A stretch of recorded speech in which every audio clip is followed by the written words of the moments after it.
Sorry.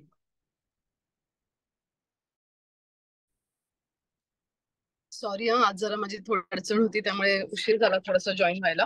हं? आणि हं, दीपक एकच मिनिट, एकच मिनिट.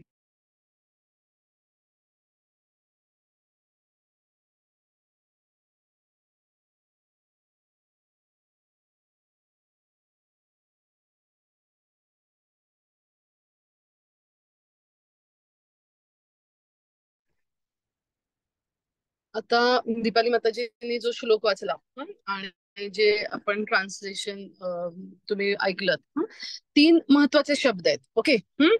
पाप आपल्याला आपण लहानपणापासून ऐकत आलेले शब्द आहेत. पाप, पुण्य, हं? आणि मायेपासून मोह, मोहमुक्त आणि दृढ निश्चय, हे चार शब्द लक्षात ठेवा. हा पूर्ण श्लोक या चार शब्दांभोवती आहे.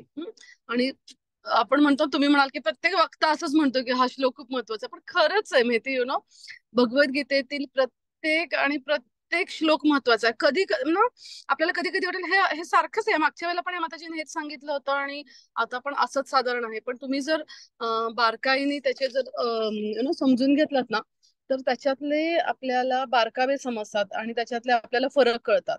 आणि कधी कधी आता हा जो आजचा श्लोक आहे, ह्याच्यामध्ये भगवंत काय म्हणतायत की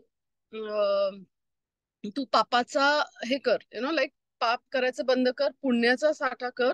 आणि असं केल्यानंतर पुण्य कर, आणि असं केल्यानंतर तू मोहापासून मुक्त होशील. आणि मग तू या भक्ती काय होईल, मोहापासून मुक्त झाल्यानंतर तर तू या माझ्याकडे तू माझ्याकडे येणारी जी वाट आहे त्याच्यावरती तू दृढ निश्चयाने वाटचाल करशील. लाईक विथ फुल फेथ तू माझ्याकडे येशील. ओके, असा ह्याचा अर्थ होतो. आणि दुसऱ्या एका भगवद्गीतेचा जो मेन आपला जो श्लोक आहे त्याच्यामध्ये भगवंत काय म्हणतात की सर्व धर्मांपरित्यज्य माम एकम शरणं भज, अहम ताम सर्व पापेभ्यो मोक्षयिष्यामि मा शुचः.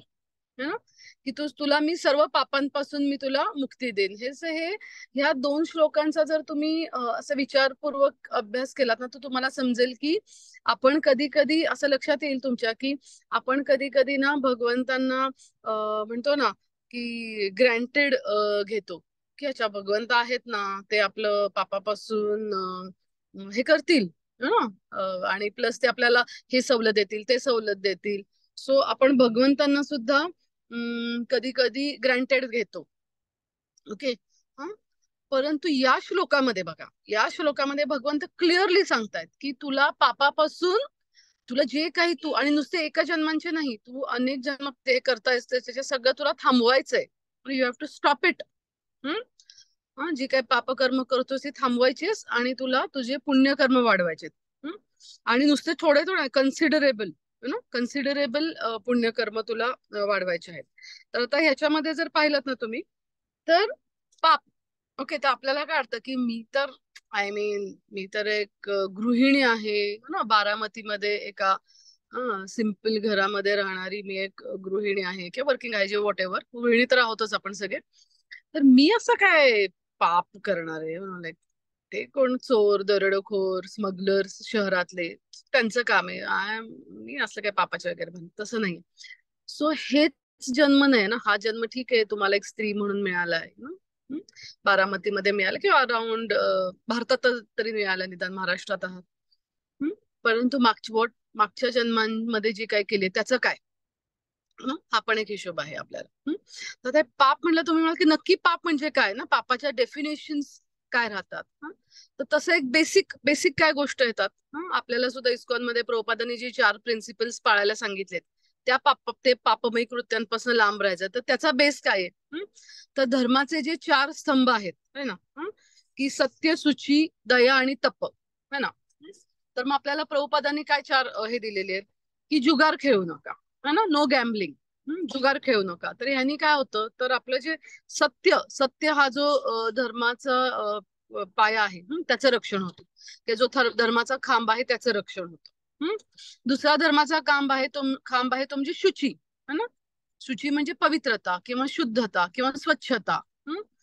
तर इलिसिट सेक्स करू नये, म्हणजे अनैतिक संबंध, विवाहबाह्य अनैतिक संबंध.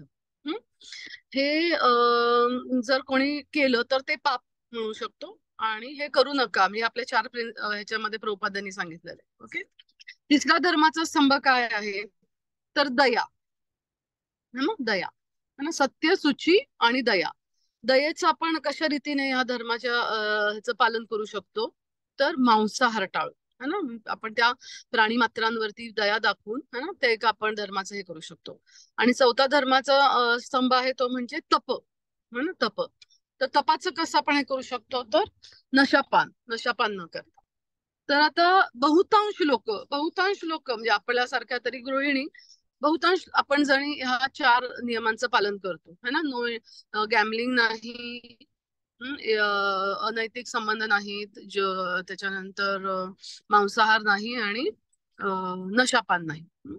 तर आता ह्याच्या पुढची स्टेप काय आहे पापांची? है ना, तर जसं म्हणतात ना, हे जरा ग्रॉस लेवलवरती. ओके. सो फाईन लेवलवरती जर तुम्ही पाहिलं, तर सत्य म्हणजे सत्याचं पालन आपण करतो का हो पूर्णपणे, ते आपण डोकावलं पाहिजे आपल्या मनामध्ये, आपल्या जीवनामध्ये. की आपण काही वेळेला असत्याची साथ घेतो. सो ते एक, ते पण एक पाप आहे. दुसरं म्हणजे शुचीचं पाहिलं तर शारीरिक आणि आंतरिक स्वच्छता.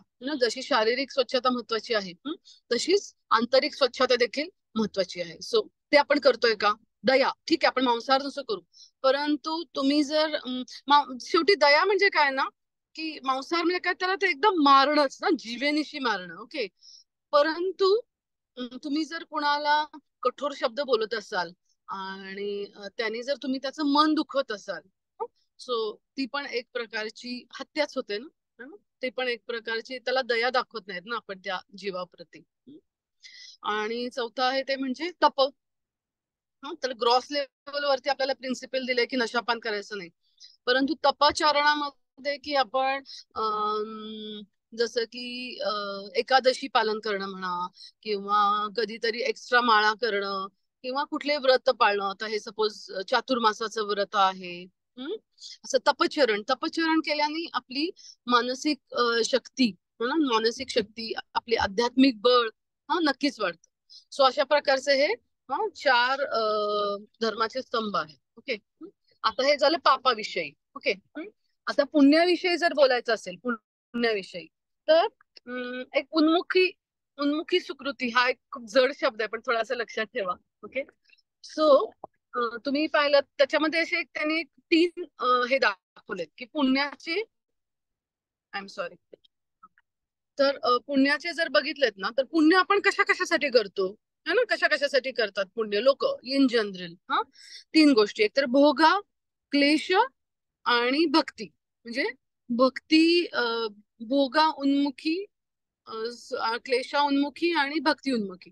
तर भोगा उन्मुखी सुकृती म्हणजे म्हणजे थोडक्यात काय, तर ते असं पुण्य की ज्याच्यामध्ये असा कॉन्शियसनेस असतो की मी हे पुण्य करेन. का करेन? सो दॅट मला हा भौतिक लाभ होईल, सो दॅट मी हे एन्जॉय करू शकेन, अजूनही मी ह्याला माझा भौतिक लाभ होईल, आणि मी हे अजूनही भौतिक लाभ घेऊ शकेन, आणि मी अजून चांगल्या रीतीने भोगवाद करू शकेन. ओके. सो हा झाला एक पुण्याचा एक प्रकार. दुसरा आहे तो म्हणजे क्लेश उन्मुखी, म्हणजे की मला हे पुण्य करायचं आहे कारण मला या क्लेशापासून मला मुक्ती हवी आहे, मला हे क्लेश होत आहेत, आणि म्हणून मला या क्लेशापासून मुक्ती हवी आहे. याला म्हणायचं की क्लेश उन्मुखी. ओके. पण सगळ्यात हायएस्ट काय आहे? तर भक्ती उन्मुखी सुकृती. ओके. भक्ती उन्मुखी सुकृती म्हणजे की मला हे सत्कार्य करायचं आहे, जेणेकरून हे सत्कार्य केल्यामुळे ना माझ्यातला सत्वगुण वाढीला लागेल, आणि त्यामुळे मला माझ्या भक्तीमध्ये अजून प्रोग्रेस होण्यासाठी नक्कीच मदत होईल. Once just second.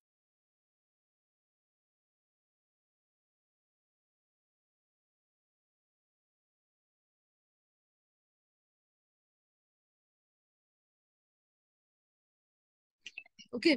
सो हे तीन प्रकार आता आपण पुण्याशी रिलेटेड पाहिले, भोगा, क्लेशा आणि भक्ती. तर तुम्ही क्लेशामध्ये जर पाहिलं ना, तर ह्याचं कसं थोडक्यात उदाहरण देता येईल की जसं की आपल्याला रोग, एखादा डिसीज झाला, तर डॉक्टर्स त्यातल्या स्पेशली आयुर्वेदिक डॉक्टर्स आपल्या श्री तुलसी माताजींसारखे सिनियर्स डॉक्टर्स किंवा दीपाली माताजींसारखे पण ते लोकांना आपल्याला पथ्य खूप सांगतात, हे खाऊ नका, ते खावा, असं करा, तसं करा, व्हॉट एव्हर. पण ते कशासाठी असतं? टू गेट रीड ऑफ, म्हणजे तुम्हाला त्या रोगातून लवकर बरं करण्यासाठी. तशाच प्रकारे बऱ्याचदा आपला असं कॉन्शियसनेस राहतो की मला हे पुण्यकर्म करायचंय सो दॅट. हा, एकच मिनिट, एकच मिनिट, मी थांबते. थांबून घेते.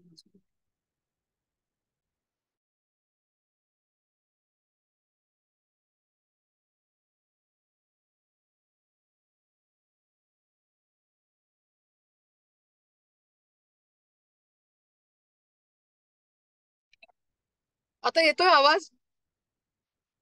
हरी बोल. येतोय. येतोय ना? हा, ठीक आहे. ओके. सो हे झालं पुण्याची गोष्ट. आता आणि आता हे पुण्य म्हणजे सुद्धा कसं काय ना, की कन्सिडरेबल पुण्य. असं काय नाही की लाईक एक चार दोन गोष्टी मी काहीतरी हे केल्या मग झालं, असं नाही. सो कन्सिडरेबल पुण्य, आणि ते पण कुठल्या प्रकारचं? भोग आणि क्लेशा नाही, तर भक्ती उन्मुखी सुकृती. तर आपल्याला अशी भक्तिमय कार्य करून ते आपल्याला चांगले गुड डीड्स किंवा ते आपल्याला आपल्या अकाउंट मध्ये जमा करायचे. सो दॅट आपल्याला, जसं मी मगाशी सांगितलं तसं, त्यामुळे आपला सत्वगुण वाढीला लागेल आणि आपल्याला आपल्या भक्ती मार्गावरती प्रोग्रेस होण्यासाठी नक्कीच मदत होईल. ओके. तर आता तुम्ही म्हणाल की ठीक आहे, आपल्याला आता एवढं तरी हे आलेलं आहे की आपण या स्टेज पर्यंत जाऊया. आता भक्ती भक्ती भक्ती म्हणजे नेमकी कशा प्रकारची, किती त्याची पण लेवल्स असतात ना, है ना? जसे आपण ह्या दोन्हीच्या लेवल्स पाहिल्या तशा भक्तीच्या पण काही कसे बरेच स्तर असतात. सो एखादा दारू पिलेला व्यक्ती आहे, ओके, आणि तिथून शेजारून आपल्या मस्त संकीर्तन मंडळी जात आहेत आपली. तर तो व्यक्ती हे काय करेल? तो व्यक्ती पण भक्तांना बघून हात वरती करेल, हरे कृष्णा, तो पण म्हणेल हरी बोल, हरी बोल, हरी बोल. ठीक आहे, तो त्या दिवशी म्हणेल. पण म्हणून काय तो दुसऱ्या दिवशी उठून मंगल आरती करणार आहे का? किंवा तो त्याच्यानंतर तो रोज जप करणार आहे का? नाही. ओके. सो महत्वाचं काय आहे आपल्याला, की दररोज दृढता, ना, दररोज करणं, दृढतापूर्वक करणं. जसं या श्लोकामध्ये सांगितलंय ना, की दृढतापूर्वक करणं. म्हणजे त्याच्यातून लक्षात येतं त्या दृढतेने, ज्या कन्सिस्टन्सीने तुम्ही दररोज हरिनाम घ्याल, ज्या कन्सिस्टन्सीने तुम्ही दररोज हे गीतेचे क्लासेस अटेंड कराल, त्याच्यावरती चिंतन मनन कराल, सो दॅट शोज की हाऊ सिरियस आणि स्टेडी तुम्ही किती आहात. सो भक्तीमध्ये ना स्टेडीनेसला ना खूप महत्व आहे. मी पुढे पण एक खूप छान एक दोन तीन पॉइंट्स आहेत त्याच्यात सांगते की ती स्टेडीनेसला कशा प्रकारे महत्व आहे. आपण पाहिलं की 7.16चा जो आपला श्लोक होता, त्याच्यामध्ये काय सांगितलं होतं भगवंतांनी, की मला असं वाटतं की आय थिंक पैत्रीला माताजीने घेतला होता तो श्लोक ना, की 4 प्रकारचे लोक, चतुर्विधा भजन तेव्हा 4 प्रकारचे लोक माझ्याकडे येतात. ते येतात, ओके, परंतु त्यातले लगेच 7.17 मध्ये भगवंत सांगतात की त्यातला मला कोण प्रिय आहे? तर ज्ञानी प्रिय आहे. का? कारण तो आल्यानंतर तो ते कंटिन्यू करतो. He become steady. तो त्या भक्तीमध्ये दृढतापूर्वक त्या मार्गावरती तो मार्गक्रमण करतो, तो स्टेडी राहतो, म्हणून तो मला प्रिय आहे. आणि असा स्टेडी राहिल्यानंतर तो आपोआप, म्हणजे त्याच्यातली जी पाप कर्म करण्याची जी वृत्ती आहे ना, तीच वृत्ती हळूहळू कमी होते. म्हणजे असं म्हणतात ना की ऍज द स्पिरिच्युअल, तुमची स्पिरिच्युअलिटी जशी जशी तुम्ही प्रोग्रेस कराल तसा तसा तुमचा भौतिक ज्वर, मटेरियल फीवर हा कमी झालाच पाहिजे. So that is the litmus paper test आहे ती. रियली यू आर प्रोग्रेसिंग, का तुम्ही दोन्ही पण डगरी पे पैर रखे चल रहे हो, है ना? सो ती गोष्ट लक्षात येते. तर ना हे जर पाहिलं ना तुम्ही, तर ह्याच्या या मार्गावरती तुम्हाला नेहमी असं पुढे, like you have to move forward. थांबवायचे आहेत, पुण्याचा संशय वाढवायचा आहे, आणि स्टेडीली दृढतापूर्वक आपल्याला ह्याच्यावरती पुढे जायचं आहे. हे पाहायला गेलं ना, ते द्वंद्व नेहमीच असतं. जेव्हा इव्हन जो व्यक्ती पाप जेव्हा करतो ना, त्यावेळेला सुद्धा ना त्याच्या आधी ते सारखं द्वंद्व चालू असतं. हे द्वंद्वाचं जग आहे ना. आपण नेहमी बघतो आधीच्या श्लोकांमध्ये पण आपण खूप वेळा पाहिलंय की शोकाचा आणि आनंदाचा मागच्याच आय थिंक श्लोक कालच ना माताजींनी सांगितलं ना की कसं चित्रकेतू महाराजांचं कसं ह्याच्यामध्ये होते ना हर्ष आणि शोक ना. सो आहे काय द्वंद्वाचंच जग आहे. तसंच इव्हन पाप करताना सुद्धा त्याच्या आधी सुद्धा ना तो व्यक्ती द्वंद्वामध्ये असतो. करू का नको, काय करू ना मला यु नो, कारण ते कुठेतरी मनामध्ये माहिती असतं ना की हे चुकीचं आहे. मग करायचे असेल ते का करू का नको, करू का नको, करू का नको. आणि मग केल्यानंतर सुद्धा अरे अरे अरे अरे नाही लाईक अरे करायला नको होतं मी, का मी असं केलं, आय शुडंट हॅव डन दिस, मी का असं केलं. सो कायमस्वरूपी तो त्या गुड बॅडच्या द्वंद्वामध्ये राहतो. पण जे सत्व गुणातले जे लोक असतात ना ते नेहमी ना एक सत्याच्या जवळ असतात ना. आणि जे तमोगुणातले जे लोकांपेक्षा सुद्धा ना सत्वगुणातले लोक या सत्वाच्या जवळ असतात. त्यामुळे भले जरी ते त्या द्वंद्व जरी ते त्यांच्या मनात आलं ना तरी सुद्धा त्यांच्या त्या सत्वगुणाच्या प्रभावामुळे ना ते एक योग्य तो डिसिजन घेऊ शकतात. ते योग्य तो डिसिजन ते घेऊ शकतात. ओके. तर सो आपण असा प्रयत्न केला पाहिजे ना की हळूहळू आपण सुद्धा ह्या तमोगुणाच्या इफेक्ट मधून ज्या पापमयी कृत्याचा जे बेसिकली तमोगुणाचा जो इफेक्ट आहे त्याच्यामधून जाऊन आपण सत्वगुणामध्ये राहायचा प्रयत्न केला पाहिजे. आणि या लोअर मोड्स जे आहेत त्यांना मागे टाकून जास्तीत जास्त सत्वगुणात गेलो ना की आपोआप आपण सत्वगुणाच्या पलीकडे जो दिव्य स्तर आहे, ज्याला इंग्लिशमध्ये आता मला माहिती नाही मराठीमध्ये पण ट्रान्सेंडेंटल जो प्लॅटफॉर्म म्हणतात त्याच्यावरती आपण सिच्युएट व्हायचा नक्कीच प्रयत्न केला पाहिजे. आता ह्या दोन कन्सेप्ट मी तुम्हाला सांगितल्या बऱ्यापैकी की पाप सांगितलं, पुण्य सांगितलं, आणि स्टेडीली आता आपण सांगतोय की दृढ व्रता की स्टेडीली हे करणं किती महत्वाचं आहे है ना. म्हणजे मग आपण त्या द्वंद्वामध्ये पडत नाही है ना. हे जे ह्याचं जे द्वंद्व आहे ह्याच्यामध्ये आपण पडत नाही आणि आपण हे स्टेडीली आपण प्रॅक्टिस करतो. आता ह्या दृढ व्रताची सुद्धा ना एक जस्ट मला एक खूप छान ऐकण्यात आलं, मला तुमच्याशी खूप शेअर करावं असं वाटतंय. तर त्याचे सुद्धा ना एक 4-5 प्रकार आहेत असे. ते आता तुम्ही ऐका व्यवस्थितपणे आणि तुम्ही ठरवा की आपण ठरवूयात, तुम्ही असं नाही, इव्हन मी पण त्याचाच पार्ट आहे. आपण ठरवूयात की आपण ह्याच्यामध्ये नक्की कशामध्ये बसतो ते. ओके. तर त्याचा पहिला येतो दृढ व्रताचा की उत्साहमयी. ओके. म्हणजे इनिशियल एन्थुझियाझम किंवा अगदी स्पष्ट मराठीमध्ये जर बोलायचं झालं तर आरंभशूर. ओके. की दृढ व्रत घ्यायचंय चला मी आता असं करणार, चला मी आता हे व्रत पालन करणार. आणि मग तशी खूप घोडदौड सुरू होते जोरात एकदम आरंभशूर. आणि नंतर काही दिवसांनी ते होतात म्हणजे जसं म्हणतात सैन्यावरती आक्रमण जोरात होतं पण after some time it goes away. हे झाला म्हणायचं उत्साहमय आरंभशूर. दुसरा प्रकार आहे त्याच्यामध्ये ना की घन तरल.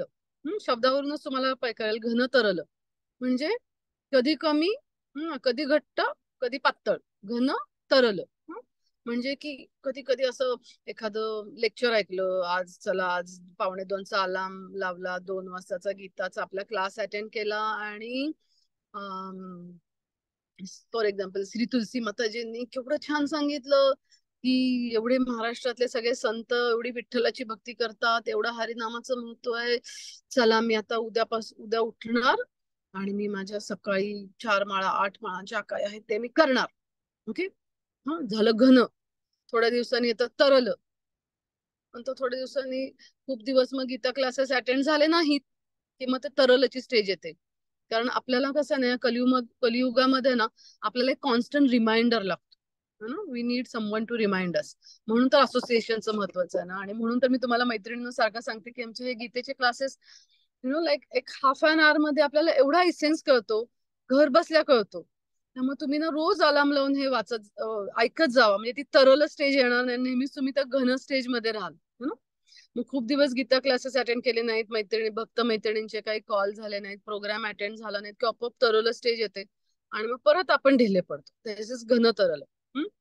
तिसरा प्रकार आहे तो म्हणजे व्यूढ विकल्प. म्हणजे मग शंका येते सारखी की ठीक आहे हे सांगतायत पण हे खरं असेल का? ते म्हणतात हे हरिनामाने होईल, पण होईल काय, हरिनाम करेल का? नुसते शंकात घेत बसायचं. अशी लोक सुद्धा कधीच दृढव्रत होऊ शकत नाही. ओके, हे झाले तीन. चौथा एक प्रकार आहे ते म्हणजे विषय संगी. म्हणजे की काय, की ह्या लोकांना म्हणजे ह्या लोकांना ना कायम देर इज अ बॅटल, एक सारखं एक युद्ध सुरू असतं इंद्रियांच्या विरुद्ध ना. कायमस्वरूपी इंद्रिय विषय भोग जे आहेत ते सारखे डोकं वर काढतात आणि ते ते कॉन्स्टंट स्वरूपी ते एक युद्ध सुरू राहतं. त्याच्यामुळे सुद्धा दृढव्रत राहायला आपल्याला कठीण जात. ओके. सो पण हे झालं एक विषय संगीचं. आणि तिसरं एक अजून एक आहे ते म्हणजे की नियम, काय बरं नियम काहीतरी आहे त्यात, मला तसं पुढचा शब्द आठवत नाहीये. की त्याच्यामध्ये की हे जे काही नियम असतात, की सकाळी उठून जपा करावा, किंवा खाण्याचे काही नियम आहेत, किंवा भक्तीचे काही विधीपूर्वक जे नियम दिलेले आहेत, ते नियम पालन करण्याची अक्षमता, असं जर असेल तरी सुद्धा दृढव्रत राहायला अवघड जातं. ओके. आणि लास्ट प्रकार तो सांगितला त्यांनी म्हणजे तरंगरंगिणी. तरंगरंगिणी म्हणजे काय? की ते कशापासून आपल्याला दृढवत राहू देत नाही तरंगरंगिणी. म्हणजे काय तर हे जे काही तुम्ही जे काही आता पाप कमी करता, पुण्याचा संशय वाढतो, भक्तीमुळं जे काही तुमच्या जीवनामध्ये जे शुभ घडतं, ओके, ऑस्पिशियस जे काही शुभता येते, त्याच्यामुळे हे साईड साईड लाभ सांगते मी तुम्हाला. त्या शुभतेमुळे किंवा त्याच्यामुळे ज्या काही फॅसिलिटीज ज्या काही तुम्हाला अवेलेबल होतात. कारण होतात तसं नॅचरली. सपोज एखादा व्यक्ती आहे आणि तो भक्तीत यायच्या आधी विकेंडला रोज दररोज मित्रांबरोबर फिरायला जातोय, किंवा सारख्या मित्रांबरोबर बोलतोय, पार्टीज करतोय. सो त्याचं बिझनेसमध्ये लक्ष नाहीये. ते जर तो डिवोटी झाला तर त्याचे हे सगळे खर्च पण कमी होतात, त्याचा वेळ पण वाचतो. तो त्याच्या आणि इव्हन आपल्या म्हणजे इस्कॉनमध्ये तर काउन्सिलिंग सिस्टीम मध्ये किंवा सारखा गायडन्स मिळत असतो ना. येस, तुम्हाला तुमचं प्रोफेशन पण तेवढ्या चांगल्या रीतीने करायचं. या सगळ्यांचा इफेक्ट होऊन तुम्ही तुमच्या प्रोफेशन मध्ये पण एक्सेल होता, तिथपर्यंत ठीक आहे.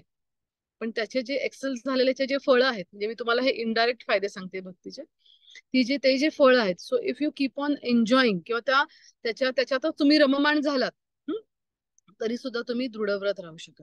ओके. सो आता आपण हे 6 साधारण प्रकार पाहिले: उत्साहमयी, घनतरल, व्यूढ विकल्प, नियम असंगी, विषय संगी आणि तरंगरंगिणी. की या 6 गोष्टींमुळे आपण दृढ हे करण्याचा साठी आपल्याला हॅम्परिंग आहे, म्हणजे आपल्या मार्गातले ते अडथळे आहेत की जेणेकरून आपण स्टेडीली आपण भक्ती मार्गावरती मार्गप्रवण करू शकत नाही. सो आता आपल्याला या क्लासमधून काय बघायचं, की हे जे 6 प्रकार आपण आता डिस्कस केले, ह्याच्यामध्ये मी एकच नाही, मी या 1 2 3 मध्ये आहे का, मी या 6 मध्ये आहे की मी या 2 मध्ये आहे. आपण आपलं स्वतःच चिंतन करायचं आहे आणि त्याच्यावरती ओव्हरकम, म्हणजे त्याला आपल्याला ह्या अडथळ्यांना पार पाडायचं. तर मगाशी मी सांगितलं तसं आहे की घन मध्ये राहण्यासाठी डेली गीता क्लासेस ऐकणं, वाचन करणं, भगतांचा संग करणं आणि हरिनाम, हे तर आपल्या गोष्टी आहेतच. पण ह्या गोष्टी असताना सुद्धा ना, तसं बघायला गेलं तर ना, महाराष्ट्रीयन जी आपल्या पिढीतले जे आणि आपल्या आधीच्या पिढीतले, इव्हन आपल्या काही पुढच्या पिढीत असा एकही व्यक्ती नसेल की ज्याला हे संत वाङ्मय माहिती नाही. सगळे आपल्याला लहानपणापासून आपण ऐकतोय हो, की केशवा माधवा तुझ्या नामात रे गोडवा, केशवा माधवा तुझ्या नामात रे गोडवा. हे लहानपणापासून ऐकतोय. कलियुगामध्ये हरिनाम घेणे लहानपणापासून ऐकतोय. पण ते आपण करू शकतो का? नाही. Because we need reminders. आपल्याला रिमाइंडर्स खूप गरजेचे असतात. त्याचं महत्व कळणं पण गरजेचं असतं आणि त्याच्यानंतर एकदा कळाल्यानंतर सुद्धा आपल्याला रिमाइंडर्स गरजेचे असतात. सो ह्या दृढ हे होण्यासाठी आपण रेग्युलरली सत्संग मध्ये राहणं is very important. Okay. So I think एक छोटस एक एक्झाम्पल देते. सॉरी, आम्हाला आज थोडासा सुरू करायला उशीर झाला म्हणून एक 5च मिनिटं मी तुमची फक्त एक्स्ट्रा घेते आणि आय जस्ट वाइंड अप करते लगेचच. अं,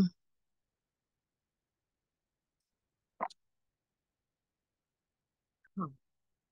तर आपण ज्या वेळेला भक्तीमध्ये स्थिर राहतो ना, दृढतापूर्वक, तर त्यावेळेला ना, एक इंग्लिशमध्ये वाक्य, आता मी मराठीत सांगायचा प्रयत्न करते, की let process of bhakti work. म्हणजे आपण भक्तीला तिची प्रोसेस करण्यासाठी किंवा हे करण्यासाठी आपण मोकळीक देतो, किंवा आपण ती फॅसिलिटी तयार करतो आपल्या हृदयामध्ये, की जेणेकरून भक्ती देवी ते आपल्या हृदयावरती काम करेल जेव्हा आपण स्टेडीली राहतो त्यावेळेला. ओके. सर थोडक्यात ना, आपलं हृदय जे आहे, हृदयाच्या गोष्टी आहेत ना शेवटी या सगळ्या, एका लाकडासारख्या आहेत. आणि या लाकडाला कसं आहे, लाकूड जर वाळलेलं असेल आणि तिथे जर तुम्ही फ्लेम आणली, म्हणजे ज्योत आणली, तर ते छानपैकी त्याच्यामध्ये त्याचं जलन होतं. पण तेच जर लाकूड ओलं असेल, ओके, ओलं असेल, तर ते जळलं जातं का? नाही. तर तसंच जर आपलं हृदय जर त्या ओल्या लाकडासारखं असेल, ओल्या लाकडासारखं म्हणजे काय, स्टेडी नाहीये, पापांचं लाईक आपल्याला एकदा सांगून सुद्धा आपण पुन्हा पुन्हा पुन्हा पुन्हा त्या पापकर्मांमध्ये गुंतोय. अशा प्रकारे जर आपल्या हृदयाचं लाकूड जर ओलं असेल, तर तो जरी जी फ्लेम, जी ती अग्नी जरी जवळ आणली, तरी सुद्धा ते पूर्णपणे त्याचं काम ते करू शकणार नाही. सो आपल्याला काय करायचंय, की आपल्याला ते हृदयातलं जे ओलेपणा, मी नॉट दॅट भावनांचं ओलेपणा नाही म्हणते मी इथे तुम्हाला, इथे ह्या पाप ह्याच्यामुळे आलेला, म्हणजे जसं की भक्तीला ते काम करू देत नाही ना, ते लाकूड जळत नाही ना, है ना, लाकूड ते जळत नाही, है ना. तशा प्रकारे आपण स्टेडीली जर आपण ही प्रॅक्टिस केली, तर नक्कीच ते कोरडं होईल ना, त्या सगळ्या विचारांपासून किंवा त्या टेंडन्सीज, चुकीच्या आपल्या ज्या काही टेंडन्सीज आहेत, तो जाऊन आपले ते कोरडेपणा तो जो आहे त्या लाकडाचा, आणि मग नक्कीच तो फ्लेम ती प्रज्वलित होईल, है ना. आणि एकदा का प्रज्वलित झाली, ओके, ती त्या ह्याच्यापासून ती ज्योत एकदा जरी प्रज्वलित झाली, तुम्ही म्हणाल ठीक आहे, मी खूप काळजी घेतली, मी आता हे सगळ्या टेंडन्सीज कमी केल्या, माझ्या हृदयात तो जो ओलेपणा आहे त्या लाकडातला तो कमी केला, आणि मी भक्तीची ती ज्योत आणून ती माझ्या हृदयामध्ये ती लाईक प्रज्वलित केली. But still we have to be careful. आपल्या ह्या आयुष्याच्या शेवटच्या श्वासापर्यंत आपल्याला केअरफुल राहिलं पाहिजे, की पुन्हा त्याच्यावरती पाणी पडणार नाही. ओके.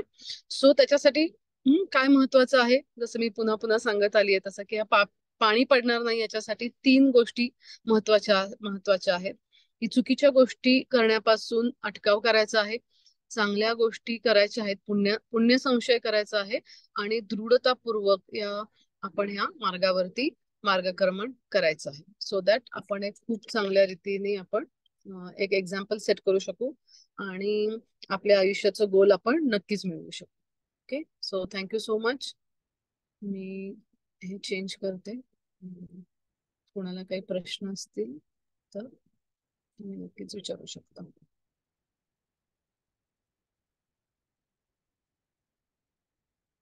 येस.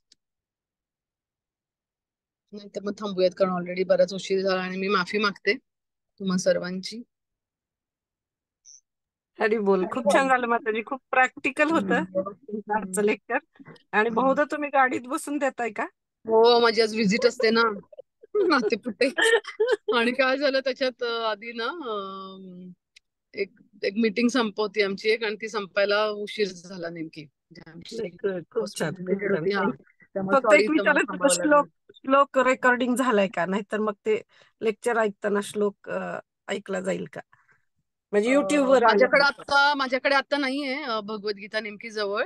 बर. तुमच्याकडे असेल तर तुम्ही गाऊन दाखवता का, म्हणजे मग ती होईल रेकॉर्ड. नाही, दीपा माताजींना सांगूयात का? मी पण गाडीत दीपा, बसूनच ऐकलं, कुकिंग करून येतो. अच्छा अच्छा, एकच मिनिट.